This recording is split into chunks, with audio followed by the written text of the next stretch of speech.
Hi, this is Mary Morrissey. Welcome to the Ask Mary Morrissey video series.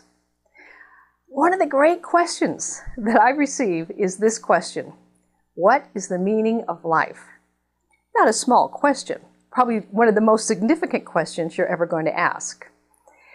One of my friends over the years is a man named Robert Fulghum. We've done programs together and been on stages together. He's best known for his book, Everything I Needed to Know I Learned in Kindergarten. And he tells a story about when he was in college. He had a habit at the end of the semester when the professor would look around the room and say, "Are there any final questions?"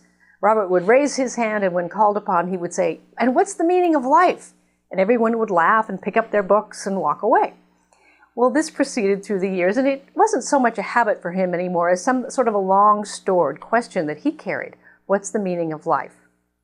And then after he became a professor and he served as a minister for a long time, and then he went into the world of authoring and speaking, he got an invitation one day to a peace institute that he'd long time been writing and saying he'd like to come sometime and study with the founder of this peace institute on the island of Crete.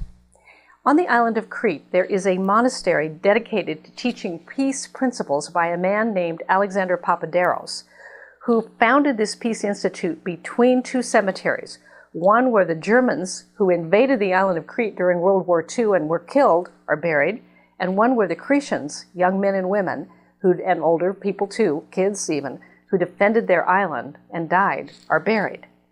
And he tells the story about why he created that peace monastery. Well, Fulghum went over there to study, and it was Alexander Papaderos' last 2 weeks ever teaching. And Fulghum said, I got to be one of the lucky 50 people who got selected for that last 50-person training. Now you can imagine being in that training with a man who was an icon in the world of individuals being great peacemakers, not just people in governance or people in all different arenas of high influence, but hairdressers and school teachers and garbage people, people who said, I care about peace on the planet and I want to learn how to do that. So at the end of the 2-week training, which Fulghum said was just spectacular, at the end of that training, Dr. Papaderos, closing the last teaching he was ever going to do in this place, looked around the room and said, "Are there any final questions?" And Fulghum raised his hand, and when called upon, he said, "Dr. Papaderos, what is the meaning of life?" And people laughed and started to pick up their things, and Papaderos said, "Sit back down. I'll tell you what I believe is the meaning of life." He said, "When I was a young boy, and the Germans invaded our island, there began to be a line that would shift up our island where it used to all be Crete.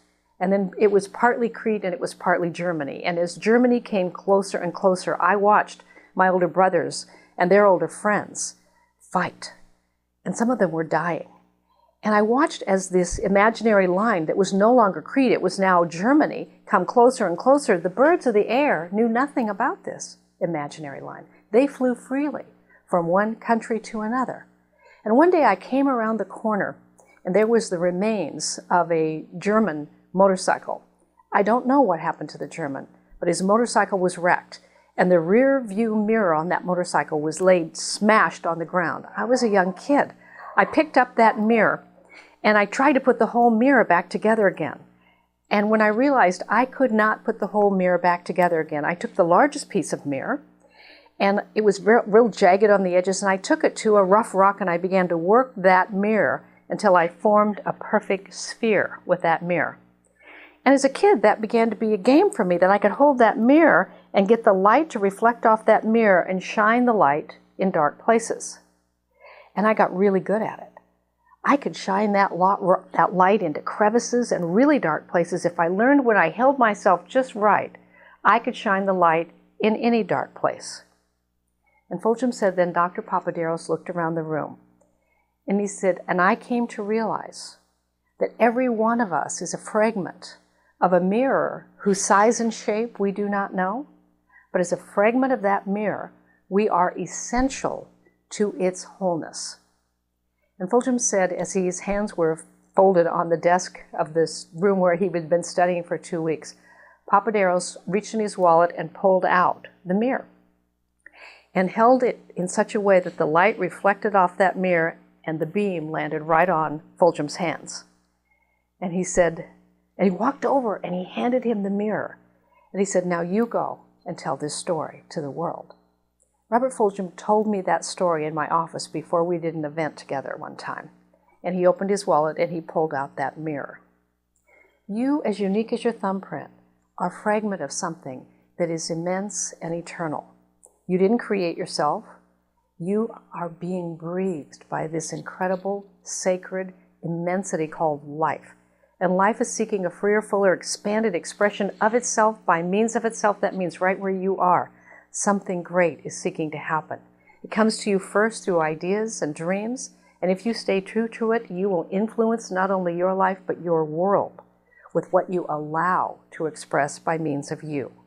Every one of us is a fragment of a mirror whose size and shape we do not know, but as a fragment of that mirror, we are each uniquely essential to its wholeness. And if you pay attention to what you love and creating a life that makes a difference for not only yourself, but your world, you're going to find not only are you happy. It was Albert Einstein and Albert Schweitzer who had a conversation once, and it was quoted that Schweitzer said, I don't know what you will do with your life, to the audience. I don't know for sure what you would do with your life, but I do know this. Only those of you who find a way to serve will actually ever really be happy. So what are we here for? To take whatever seems dark in the life and shine the light in it, and to take what we care about and bring it forth. Have a great day.